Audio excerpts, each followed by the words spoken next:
in a Tide, Jamaica. Turks.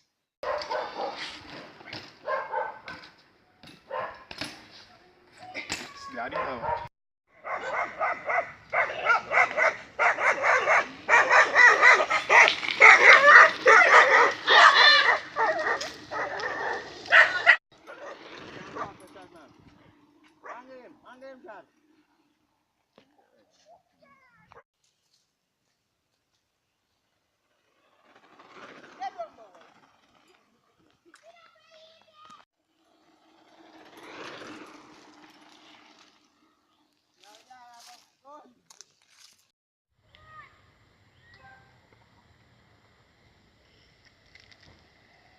Watch me, like that shoot.